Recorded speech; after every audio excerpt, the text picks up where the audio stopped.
forums that I'm very appreciative of, that we both believe in, is community engagement through these community coffees.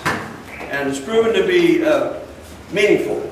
And that's what I think government needs to be a little bit better at, is engaging the public and actually face-to-face discussions, because that is what the country was founded on, quite honestly. And so we're trying to do that. This is probably about my 20th one, or maybe more than that. So we've kind of refined our process through the time, through all these particular coffees, and we've found that the best way for us to engage and the fairest way is through these 3x5 cards. And so if you have a burning issue that you would like to be recognized, please make sure that Vanessa gets one of those cards from you, and we'll do the best we can to address it. This morning, you've got a twofer to not only are having a chance to address your assembly member, but also your state senator, Mr. Scott Wilk. We're very thankful that he came up. And we've done a couple of these together, and I think this is just an example of the way government's supposed to run. And we believe that the issues that are facing the state are very serious, and the ones that you may be facing here in the Acton community are very unique to the Acton community in many instances. At least may have more meaning than they would in other communities. And so we want to be able to have, for you to be able to have some kind of dialogue and a degree of comfort in engaging us and talking to us so that we can represent you. And that's the best way for us to represent. And we both believe in this process deeply, or we wouldn't be here this morning. And so I'm thankful for you. This is kind of my job. And so this is kind of extra credit for you. So very, very much appreciative for you to have the trust and the belief enough to get up early on a Saturday morning and come and show up. So very, very thankful for that. And you'd be surprised, throughout this entire district, we get good participation. So it isn't that the public has given up. It may be the other way around that is the problem. And so very, very thankful that the community continues to rally together and come and express themselves in a peaceful, pretty peaceful most of the time. Express themselves. So we're going to begin, and here's the format that we'll follow. I'm going to allow Senator Wilk to introduce himself and express himself on the points that he wants to discuss real quickly, and then I'm just going to go over a couple of the issues that I think you might have interest in, and then we're going to do the 3x5 card engagement. And if we don't get to your issue, because we're respecting everybody's time, we're not going to go on and on and on and on. We do have time limits, but I do stay around, and I don't know if Senator Wilk can, but I can't stay around long because I've got two other things I got to get to this morning. So we try to be as accessible as possible. We certainly don't want to disappoint you because you've shown your effort by coming and showing up. So hopefully you'll find that you didn't waste your time this morning. So I'm going to now allow Senator Wilk to have the floor.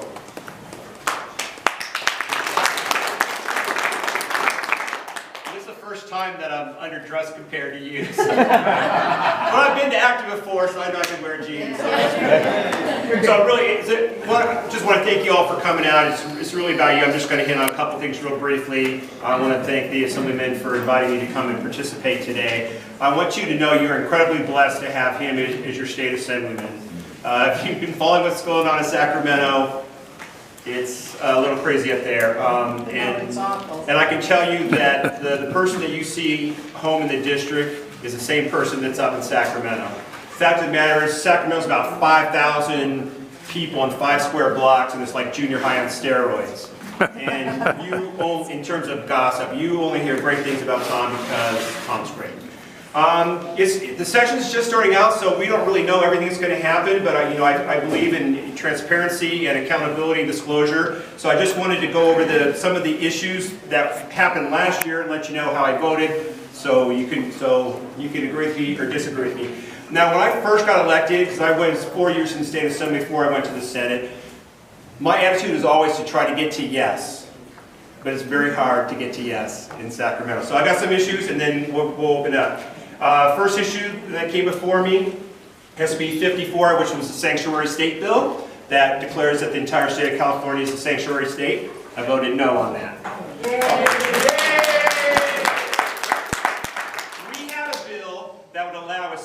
for a county to opt out. Didn't even get a hearing. They wouldn't even give it a hearing. Next one, SB 1, which was the gas tax. $52 billion over the next 10 years. I voted no. We had enough money already. They chose to just spend it on other things. Number 2, on that gas tax, only 5% of the money is going to new lanes. And number 3, and most troubling, the day that we passed SB 1, we also passed a lockbox to protect those funds. The problem is the lockbox didn't get, and that was in April of 17, the lockbox didn't get locked until January 1, 2018. So during the budget process in June, they stole 30% of the money. So they stole the money out of the lockbox before they locked it. Go to such things as the state parks, which, you know, we popped 4 years ago for hiding $74 million from us.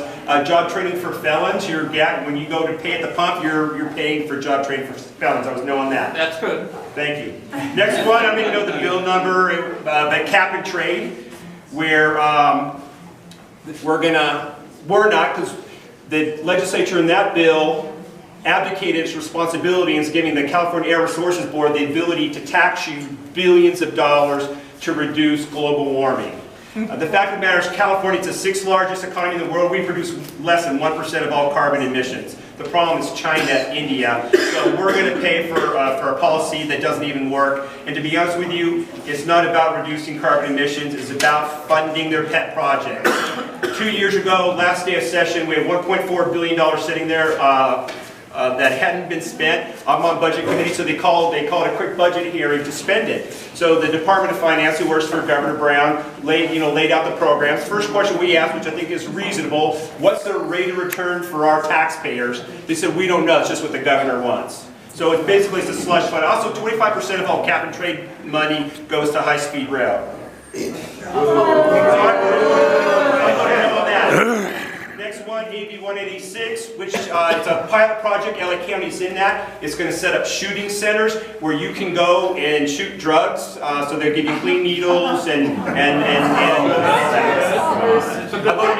voted no on that.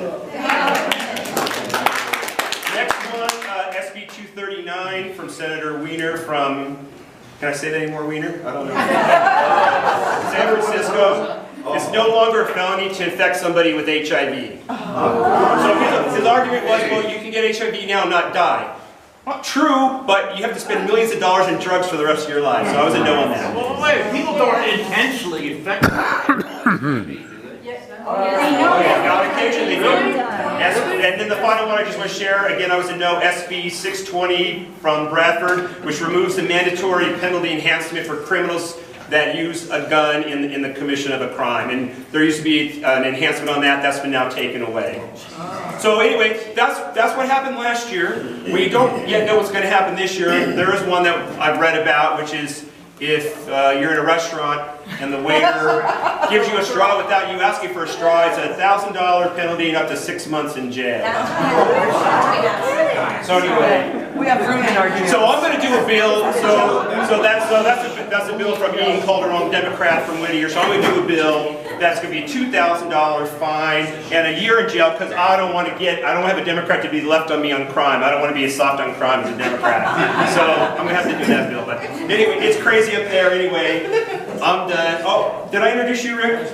No. So in my back there is my district director, Rick Cook. So when you complain, go to him. Anyway, again, thanks for coming out. Looking forward to your questions. All right. Well, I don't know how many assembly members in the assembly have the same relationship that I get to enjoy with Senator Wilk. As you know, someone very close to him runs my district office, and that would be his wife, Vanessa, right there. So anyways, we thank you for being here, Scott, and for his leadership. And in case you wondered, every bill that he talked about and the position he took, I took a mirrored position. You should know where we are. Some of you may agree or disagree, but that's our system. Yeah. And so let's, part of the situation that exists right now is we need to soften our angst right now. I think that there's so much frustration over some of the decisions that are being made, and we kind of had an election that surprised everybody, and so that surprise has caused us to kind of divide up and silo up in this country, and I think we're weaker when we do that. So let's agree to disagree on certain things and not hate people because they have a different opinion. Because this is translating up, folks, to your elected officials. They represent you, and if you're telling them you want to be angry, they're going to try to be angry too. And so guess what that does? That makes us less effective legislators. It really does. And it makes us less strong, because every once in a while, this does happen. People who think much different than you come up with better ideas. It does happen. It's not as routine as they allege, people who think differently than I. But that's really the strength of our system, is we temper each other. And because usually somewhere in the middle is what's best for the whole. And so that's really what I hope that we'll try to work on collectively as a community. And we'll try to set that particular tone as best we can. And it's something I really deeply believe in. And I've never seen quite this level of division in my lifetime. I mean, I'm almost 60 and I've seen a lot of division. I've seen a lot of frustration. That's kind of the nature of our system. It's okay, but don't hate somebody just because they have a different view. I think that's unhealthy. So anyways, getting that behind me, now I'm going to talk a little bit about something that's near and dear to this community, and it's high-speed rail. I know your position, most of you, and it's very understandable. And let me just kind of tell you where that is right now politically. What's going on is the governor believes very strongly in high-speed rail, as I'm sure you all understand. And he validated that in his budget speech just a few weeks ago. He is not going to be our governor much longer.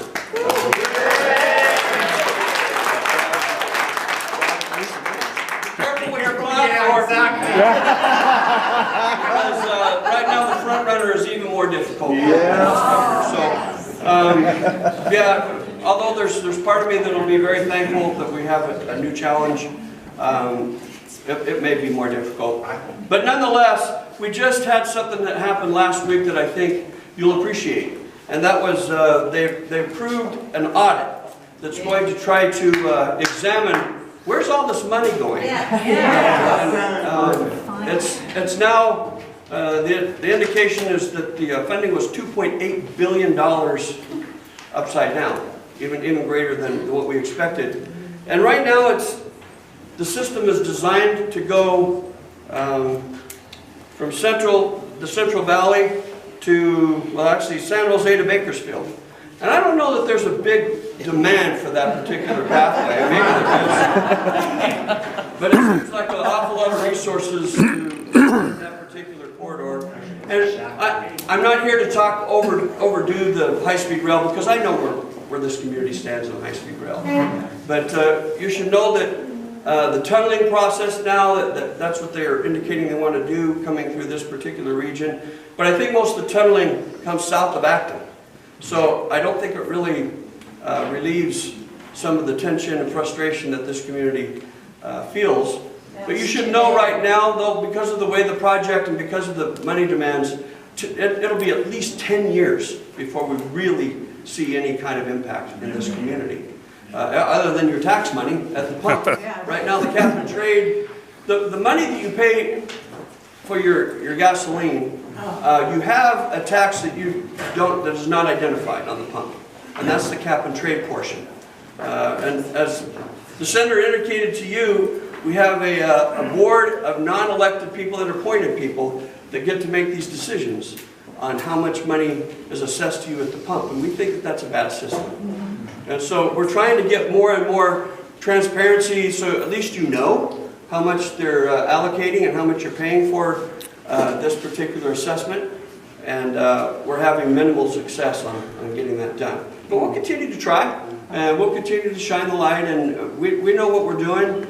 Just give us some time. It seems like anything at the state level, and it's even more difficult at the federal level, but the higher up you go in government, the slower it works, because there's big layers and layers and layers of bureaucracy and that's just the nature of the way government works. So anyways, I think there's reason to be somewhat optimistic in that we have, it's going to be at least 10 years before we really have to wrestle with it. I think it's going to be more than that. That's a worst case scenario. I think it's going to be way beyond that. I don't think this project has funding viability, but we'll wait and see. I've been surprised politically on a number of things. As we all. And the good news for the budget is that income is up to the tune of about $6 billion. More monies received than was anticipated and that has been spent. But as you know, and this is really the truth, it seems like the people that are running our government up there, which I'm part of, they can't get enough money. It doesn't matter how much income we have, there's always a demand for those funds, and they want more and more. They can never have enough because they feel like government is the answer to every problem. And it's unfortunate that we have that mentality, because we have the surplus right now. And this is one of the things I'm very thankful about our governor. He actually wants to save money. This is very rare, that we actually have someone from the other party that wants to save money. I'm thankful for that. And so that is actually what he is proposing that we do. It's just a small amount compared to if the next, or when the next economic dive goes, we're going to be in deficit because the way our budget depends on income. When incomes go down, then so does our influx. And we're, quite frankly, in our system, we're relying on about 1% of this business population. So when that 1% has any kind of downturn, we have dramatic cuts. And so that's a very terrible system that we haven't figured out how to fix yet. Well, we actually have figured it out. We just can't get enough political power to change it. And so eventually, hopefully, we're able to do that. But I want you to know that there are people like the Senator and I that actually understand rural circumstances as well. Because our public policy actually kind of revolves around urban legislators because there's more of them than there are of us. And that's really the focus, and a substantial number more. Between the Bay Area and Los Angeles, they're the majority of both houses, close to it. I mean, it's a very significant number. And so rural demands and rural policies are hard to find, but we actually get some. Heaven's sakes. It's really, really frustrating when they impose these kinds of burdens on. We have a $6 billion increase in funds. It isn't funding that's the problem. It's the focus and where those funds go. And even the gas taxes that we've been collected aren't going to what they claim they're going to. And that's a frustration to me. And for example? And here, for example, yeah. How about road construction? It's going to things like the high-speed rail. How does that really impact our commute, to everyday commute? Our commute out here, I'm sure you guys all know, starts at 4 a.m. We have over 100,000 commuters that drive over 100 miles a day. And these legislators, when I talked on the floor and I mentioned how this really adverses our impact, they feel like 12 cents a gallon is not that much money. Well, it is to somebody who's holding down 2 jobs that drives over 100 miles a day. Those kinds of numbers impact personal budgets.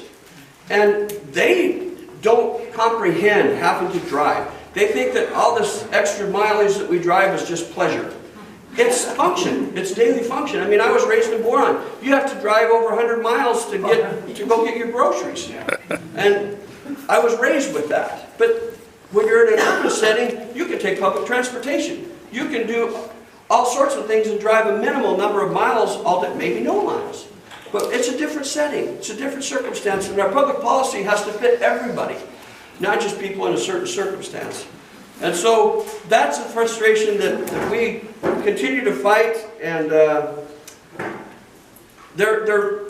did actually propose and jumped on board Assemblyman Fong, who is out of Bakersfield. We put together a transportation package that would actually expand some of the commuter challenges that we have and actually address in a very direct way the way we spend our money and the way we fix our roads without raising taxes.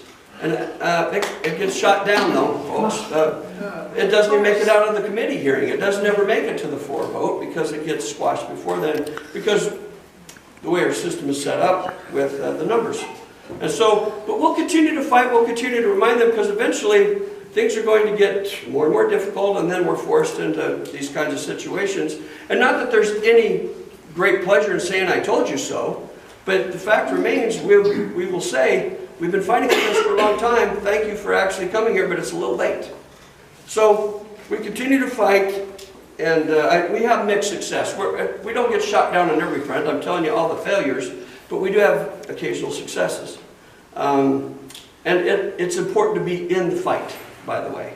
That's also very, very important, because when we have supermajorities, which is what we have in both houses, what happens is the extreme part of each party wins and runs the actual decision and the policy making.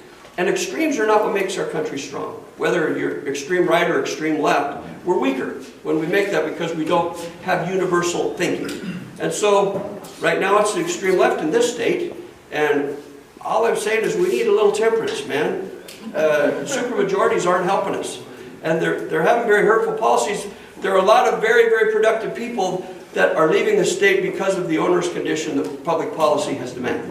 And that's a shame, because that's not circumstances. I mean, beautiful, the one thing that we have that government can't destroy is the beautiful weather out there. Look at this, it's picking February, and it's nice, and you can wear a tank top out there. It's unbelievable. So thankfully, that's one thing that we can always rely on, is the beautiful positioning that we have in this state. And I'm going to talk about cannabis real quickly, because I don't want to swallow up your whole time and just speaking, because I want to be able to listen as much as speak. And I'm going to talk about the cannabis dispensaries and what that means right now. Right now in LA County, all dispensaries are not legal. And so if you're seeing a dispensary that's operating, they're not in compliance with California state law. What's happened, and the good news, is that we finally have regulations. Cannabis has been, in the medical marijuana field, has been somewhat legal for over 20 years, with no rules to define the conflict between the federal government and state government. And so what's happened is the black market has had a huge influence on the distribution of cannabis. So no one really likes that. No one wants that in their community, because it brings an element of frustration and non-building attitude, you know, a non-positive environment. So we now have these rules in place, but for medical marijuana, and then what happened? Prop 64 showed up again, and now they're saying adult use marijuana is going to be accessible to all people, right before we actually had a chance to start showing that the rules were in place. And now the rules are a little bit different, because now it's adult use versus just medicinal. And so we have too much too fast that's going on. And we should be learning from other states who have also done this thing. But we're times 10 on population size. So that means our problems are going to be much bigger. And so our public got a little anxious, in my opinion, on this particular front. I was not a supporter of it, but it doesn't matter, because now it's legal. It's the law of the land. And so here's your choices, folks. We can either try to do what we can to bring the legitimate players who want to follow rules, who want to follow statutes, or by not supporting them, you're indirectly supporting these creeps, the bad people, the people that have been here in this industry for a long, long time, because they don't follow rules. The only rule that they follow is profit, and at the expense of other people and even their lives, quite honestly. It is that serious. So I'm just asking the state, and I think I have a meeting with the governor's office in a couple weeks to talk about the enforcement arm, because we have these rules, but rules don't matter unless there's an enforcement. Unless there's an actual reason to believe that those rules mean something, they don't. They're a suggestion. And I'm telling you, the black market is run by, and especially in this industry, not people that look like zigzag on papers. These are white-collar people. These are brilliant people. These are people that are very, very smart, and they know how to turn a profit. And now we've got a demand that's substantially greater. Who knows how much greater? But there's going to be people that's going to experiment, because now it's legal. And so we have a problem that I think we're getting our arms around, but just be patient and know that the environment is different than it's been the last 20 years, because now we have rules, and we actually have people in that industry that want enforcement. When Democrats want enforcement, something is good. And I'm telling you, and I don't mean that, for those of you who are Democrat, I don't mean that as a slam, but typically that's not your bailiwick, that you enjoy enforcement. So, yeah, I'm not here, trust me, in this district, I have a 7% Democrat advantage. So, if I just represent Republican circumstances and take a hardline Republican, I'm not representing. So I'm telling you that I try to be reasonable, I try to be objective, and I try to take a position that the public in this district would be proud of. And sometimes it's hard. Sometimes it's hard, especially when you have a very polarized issue where it's very, very close. There are people that are going to think you're a jerk because you didn't go on their side. You have to be willing to wear that.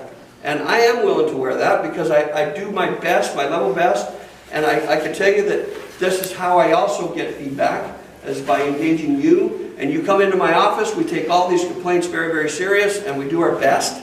Not that we always have the desired outcome that you would like, but we make a genuine effort to do that. And so that's the best that both of us can do, and we do try to do that very, very effectively and genuinely. And that's all you can really hope for, I think. So I'm going to start the cards now. Okay. And I think you guys have answered this. We got a lot of questions on high-speed rail, but I'm just going to read this anyway in case there's something missing. It says, do you believe the high-speed rail project still meets the specifications outlined by the measure approved by voters in 2008? If not, how do we stop it? Are highway funds being utilized in support of high-speed rail? I've talked a lot on this, so I'm going to go a little bit. So I have a little different, I'm more optimistic than Tom. I think the next governor is going to pull the plug on this because it's not viable. Yeah. And I believe one day future generations are going to travel to the middle of the Central Valley to look at rails in the middle of the sky. And they're going, what is this? It's going to be our own private version of Stonehenge. So that's what's going to go on. I just don't believe it's going to happen. We have been fighting it the whole time. I did 2 different bills on high-speed rail because they're out of compliance with the proposition, so they can't spend the bond money.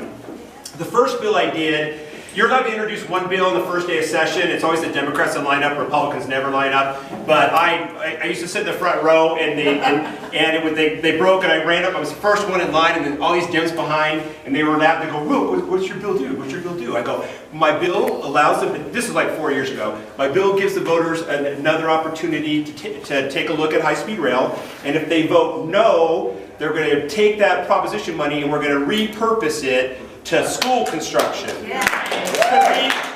Because we were $17 billion behind on school construction, and they're all going, and then they're all freaking out. You can't do that to us. You can't do that to us. Because okay, schools are the stupid high-speed rail. So anyway, they double refer went to transportation killed. The next year I did it for water infrastructure, and they killed that. I also had a bill because what they do in the High-Speed Rail Authority, and other agencies do it as well, is they have standing committees. So they don't take votes, but they have standing committees and they give direction to staff. And the High-Speed Rail Authority was barring the public from going to their standing committees. It passed out. I had no votes in both houses. Went on the governor's desk. Governor vetoed it. He said, well, that would mean that a conference call is a standing committee. Come on. So anyway, so we amended the bill so the governor would be happy. I ran it through again. No votes in both houses. Governor vetoed it. So I mean, I've let it go. But yeah, lack of transparency, lack of accountability, lack of viability. Never going to happen. Next governor's going to pull the plug. What's the status of the annual fire prevention fee assessed on property owners that was supposed to be repealed? I think it's in the courts. It's being challenged right now. The Howard Jarvis Association has actually filed suit on that particular issue. And as many, here's a frustration in our system in my mind. There's a lot of times, and we've seen it on a number of initiatives, where the courts have to be the ones who come in, and sometimes they override the voice of the people, to my dismay. But that is what's happened on this particular issue. We've tried to address it through a legislative process on a number of votes, a number of attempts, and it's never seemed to see the light of day. And so the Howard Jarvis Association has actually taken it to the courts, and I think, I haven't heard that there's an outcome on that ruling. It's supposed to be soon, and they expect to prevail. Yeah, it looks good, quite honestly, is the feedback that we're getting. And so hopefully that answers your question. Well, I take issue with the question because you said fire fee, right? Yeah. It's a fire tax, and it was illegal because a tax requires a 2/3 vote. So that's why they're going to win. So you need to pay it. You need to file your objection, and then you're going to get all your money back. Yeah, because the process without interest, though. The reason why that's an important distinction, everybody, is because if it's determined to be a fee versus a tax, there's a whole different criteria and a vote percentage that's required. And it was sold as an actual fee and not a tax. And so that is really the issue that's being challenged in the courts, and they're making that determination. And it looks like, we believe, based on the feedback, the courts are going to agree that it was actually a tax and not a fee.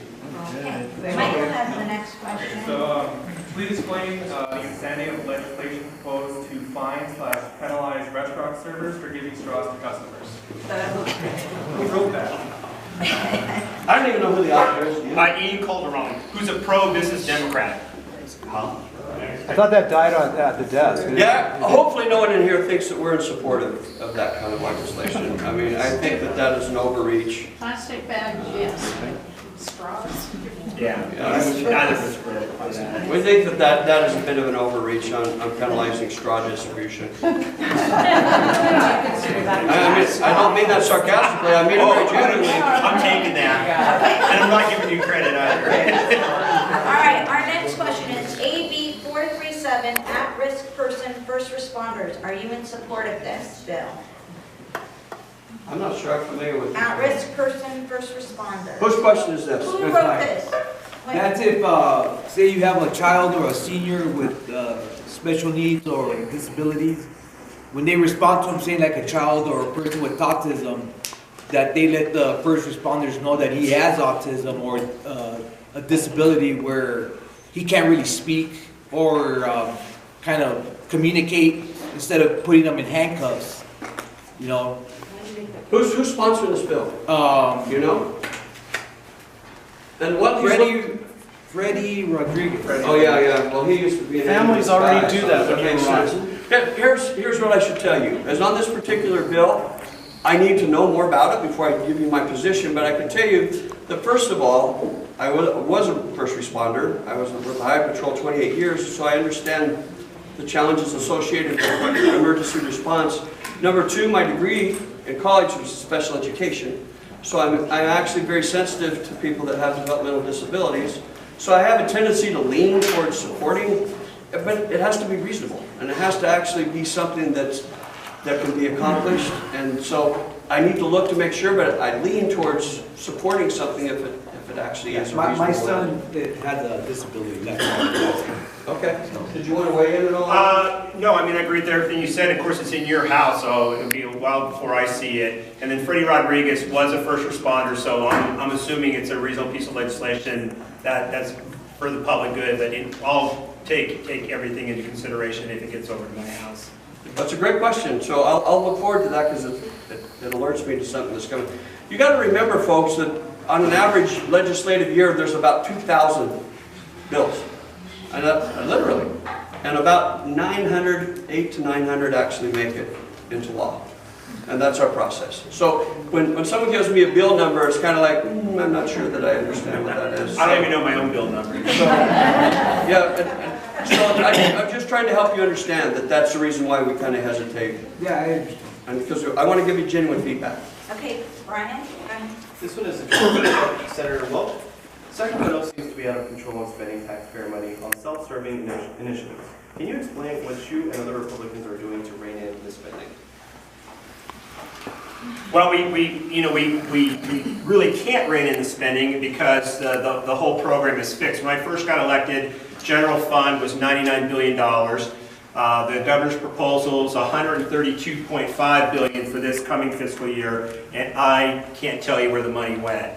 I mean, I haven't seen anything appreciable. So how the budget works, it does not work how you learned in school. So you learn in school, there's a budget committee, and they debate the budget.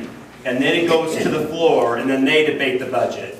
and then the other house does the same thing, and then you have a conference committee, and then it gets ratified by both houses, goes to the governor for signature.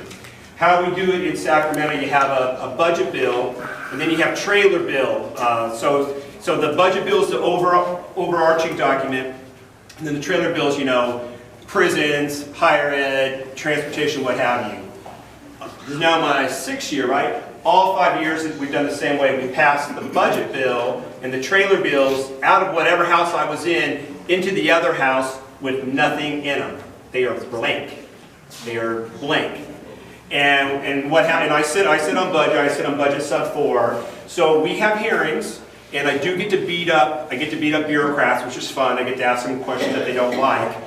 But the only things that we look at is when there's budget change orders. So basically, you don't do this at home, but this is how we do it. You take last year's budget and automatically goes up. So unless it's going to go up differently, we don't even take a look at it. And I'm telling you, almost all the time, it's going up, not down. The only time Governor Brown wanted to go down in my budget committee last year was to cut benefits to veterans, which I opposed. And so then we have we have hearings, we produce a budget report, and then all the other subcommittees do a budget report, and then we have just one full hearing, and then everybody gives their things, and then we vote. It's partisan up and down. The fact of the matter is the budget's negotiated in private, the Senate Pro Tem, and the Speaker of the Assembly.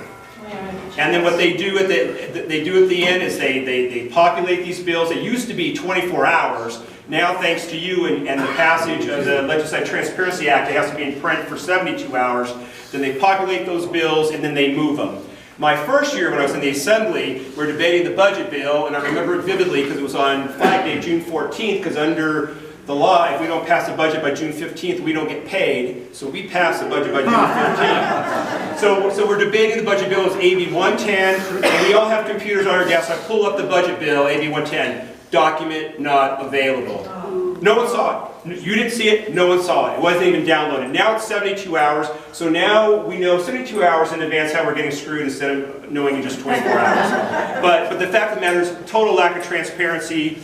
We do the best we can in terms of shedding light on what's going on, and we offer proposals. But until this process is cracked open and there's greater transparency, there's not going to be any more accountability.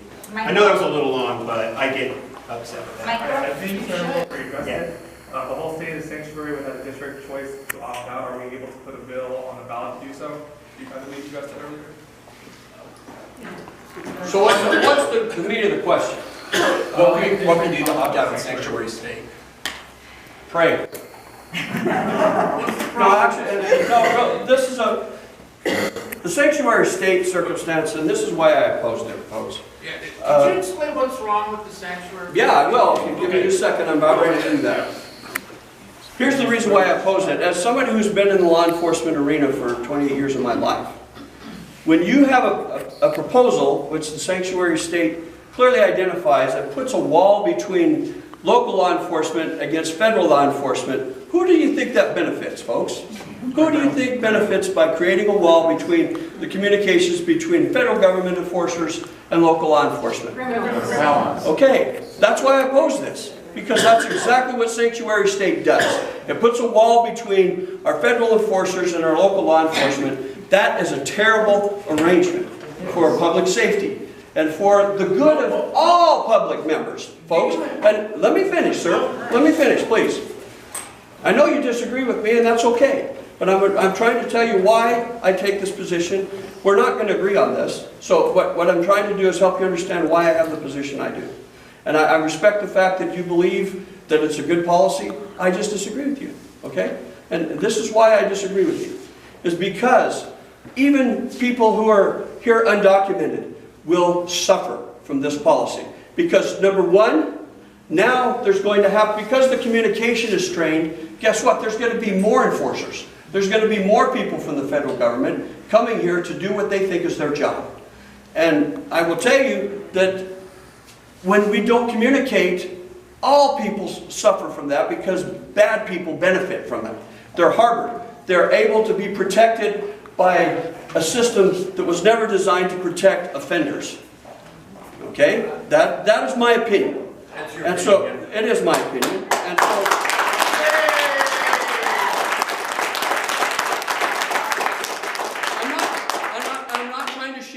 not trying to do it, make you feel bad. I'm just being very honest with you, man. And so. I don't care. The thing is that Well, you do care. You wouldn't bring it up. Oh, yeah, I mean, of course I care. But people that come in illegally and undocumented, let's say from Mexico, they have lower crime rates than, that's a fact. They have lower crime rates. Okay, go ahead, let him speak. Yeah, Go ahead. they have lower crime rates than other groups. So, I don't see the problem. That's irrelevant to the Because discussion. of in the my opinion. explanation you give that the feds are bad and I didn't say that. I never said feds are bad. But that there's communication problems, that kind of thing. I never heard that before. Well, it's the truth. And it's significant enough to. It's undisputable fact what I just said, sir. And Let's move on. I think it's time to move on because immigration is a very difficult topic. Otherwise, we would have it solved by now. Clearly, we don't have it solved. We're not even moving in the right direction. And so I think there's common ground. I think that we can move this immigration discussion in a way that actually is meaningful and is American and something that we can be proud of. But we get siloed up really quickly. And that's what I was talking about earlier. And we get very angry, we get very emotional, and that doesn't help our dialogue. And so I'm hoping that we can fix this thing because there are a lot of, the undocumented population is over stereotyped, by both parties. And that does not help our situation. Because I've had people in my office, folks, that are undocumented people who trusted a system they saved for years. And they go in and they give money to somebody who's supposed to help them with their citizenship, takes their money and runs. And does that get any discussion? No, it doesn't. They're still stereotyped. They're still put in this big pot. You need to go back to where you came from. It's not fair. So every situation is different, and we need to not be so overgeneralized in our thinking and our discussion. It doesn't help us. What helps us is when we try to be understanding, we try to listen, and we try to make policy based on reality. And not we get caught up in commercialization, and both parties are guilty of it, folks, because communication is difficult.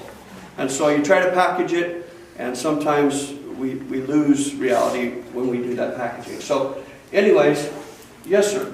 I get tired of the government making it so easy for the illegal aliens come into this country, and it makes it easier for them to stay here than instead of making it harder for them.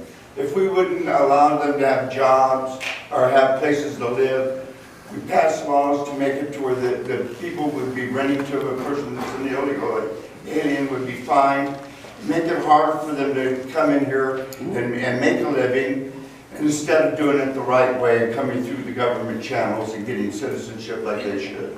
Okay, well clearly there's a problem. Clearly there's a problem with our immigration system, and there's probably a variety of feelings here on this immigration issue.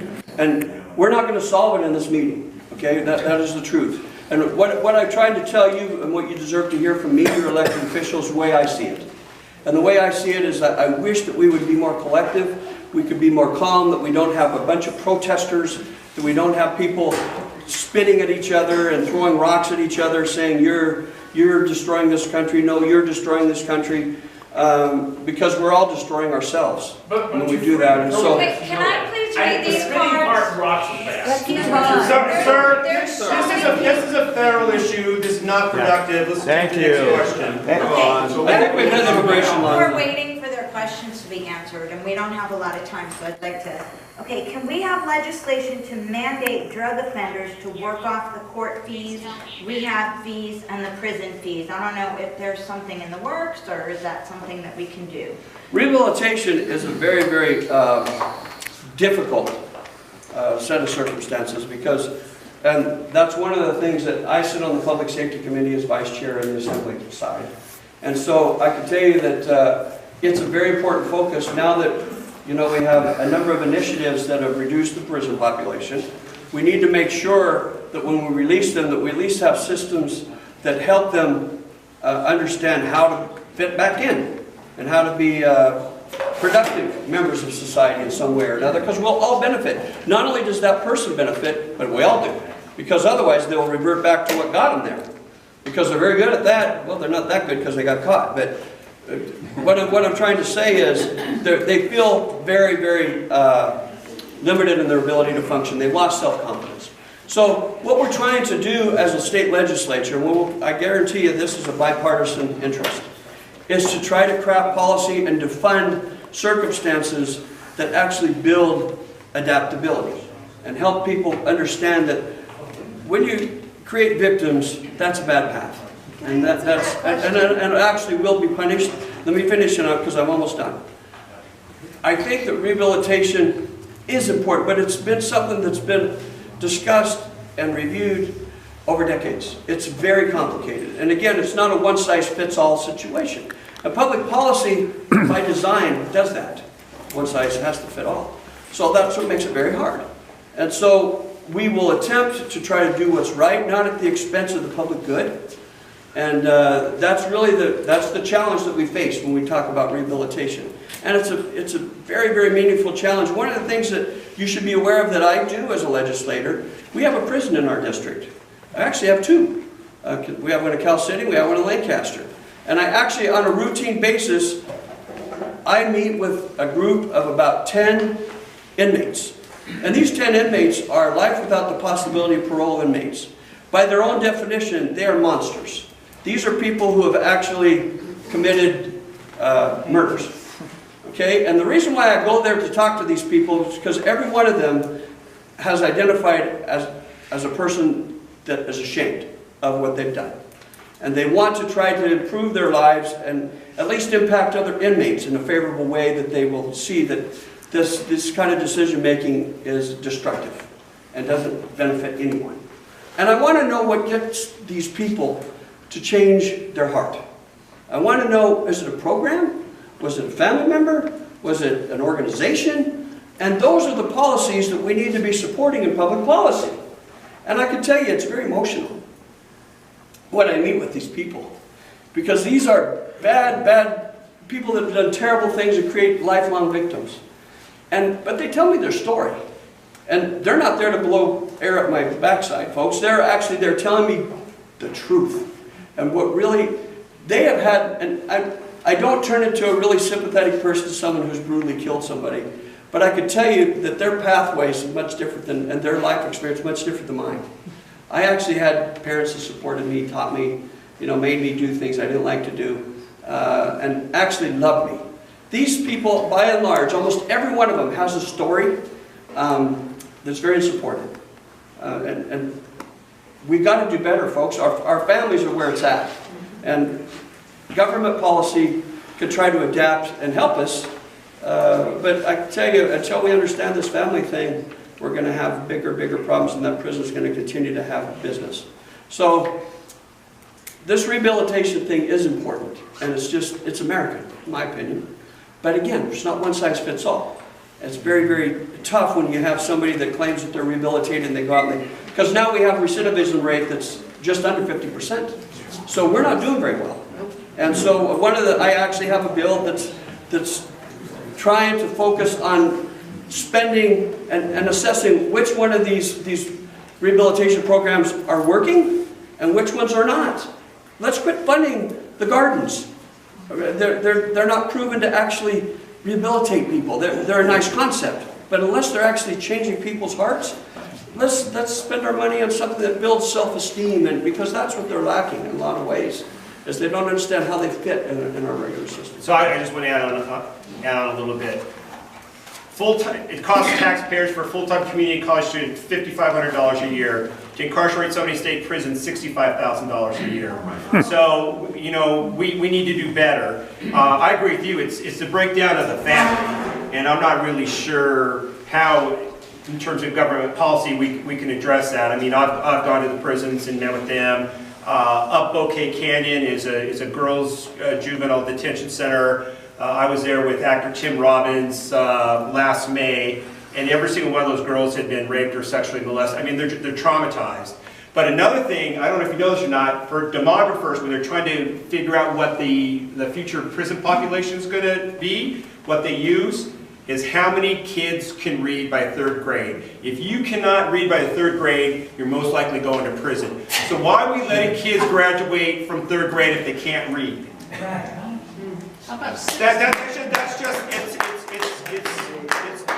It's immoral is what it is. And you know, we have to take a look at these things holistically. I talk about K-12 education all the time because it's an abject failure, and no one wants to address it in Sacramento because they all get money from the California Teachers Association. Well, we don't, but a lot of them do. Did you have a follow-up? And then you want to have a follow-up. And then I really want to read, I you just made wanted these to cards. say, in terms of rehabilitation, we have that in place at Camp 11 here in Acton Agua Dulce. Prisoners who are serving the last 2 years of a nonviolent offense, like a low-level drug offense, have the chance to work in this facility. So roughly 87 inmates live approximately 4 miles from my house. And after the Sand Fire came and burned my house, and then the flooding came and then took away what was left, those 87 inmates came and dug through and found a wristwatch and a necklace and family heirlooms that meant everything to us. So we do have programs in existence right here in our Those community. ones deserve to be supported though. Absolutely. And it's a partnership between the Department of Corrections and the fire department. So it teaches this men not only how to be part of a firefighting team, but it teaches them how to be community servants, help families that lose everything. So we do have that here in our vicinity. So every time you drive around and you see a whole bunch of guys in little orange CDC uniforms picking up fences and chopping up wood, they do things like they go to William S. Hart Park and they trim the trees so that they do beautification projects, things like that. But programs like that deserve our encouragement and our funding, and programs like that work. Yeah, thanks for sharing that. So, There's a way you can get 100% rehabilitation out of these criminals when they're released. They'll tell you which ones. They'll tell you themselves which ones want to stay out there, which don't. When they are convicted of another crime, they're arrested and convicted of another crime, that's it. That's their last chance of rehabilitation. They don't keep coming in and out. You've got a revolving door, and who makes money out of it constantly on both sides are the lawyers. Let the criminal tell you, I want to clean up. You and anybody in this room are not going to stop a criminal from committing crimes unless they want to stop. And I've talked to ex-cons, I've talked to guys of every demographic at times for a few minutes before I put them in jail. And there's some of them that say, hey, this is the last time. And there's other ones that you know damn right well they're coming right back out again. Stop making us the problem, if you will. And don't put yourselves on a pedestal where you're going to pass a bill that's going to change somebody the way they are. The ones that want to clean up their act, they clean up their act. But you got to make it to where it's over. And you'll have for all intents and purposes, 100% after that second time. Okay, thank you. I'm going to ask one more question. Can I just please? He was saying about teaching kids in school. All right, we have kids that have to learn to read by the 3rd grade, and I agree with you on that. But why do we set up our society in such a way that we tell kids that they can't be anything they want to be when they grow up? And that's with height restrictions. I can't be a cop. I can't work at the airlines because I can't use a box to clean the overhead bends of the plane. You limit these people from what they can do legally and become legal citizens making a good living at government jobs because of height requirements. So even though you teach them to read, and then you turn right back around and you slap a lot of them down because of their physical abilities. Thanks for sharing.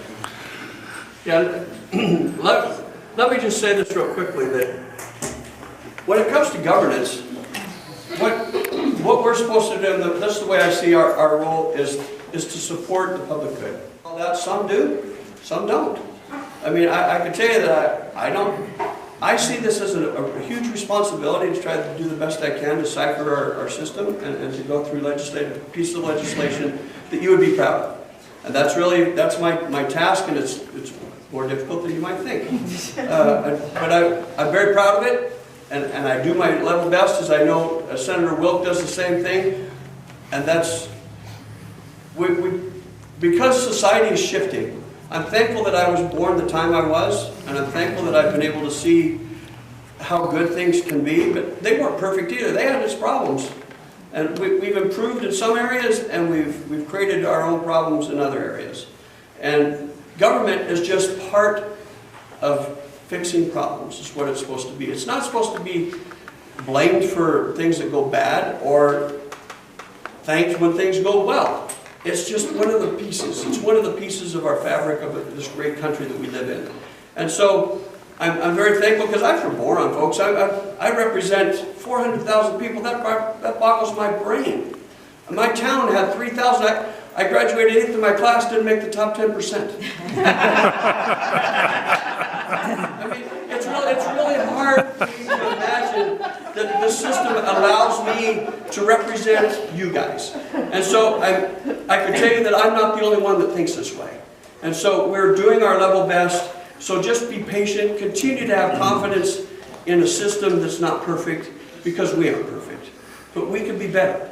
And that's the goal, that we can just all improve ourselves, help each other be better. And I can just ask you this last thing before you go. Please don't hate people because they think differently. Really, that sounds simple, but it's not as simple as you might think. So just try to keep that in mind, and we'll be better as a society and as a community. I'm proud to represent Acton. My kids go to school here, and I'm thankful for that, because you mirror similar what I was raised to, and that's where I want my children to go. So thank you for caring. Thank you for coming this morning. I don't think we have time for that last card, so I'm sorry. We tried to get as many cards as possible. I'm still going to be around, and I don't know how much longer the senator will, but so if we haven't addressed your issues, please come up and say hi and address our issues. Thank you for believing in the process enough to sacrifice hanging out at your place this morning. So,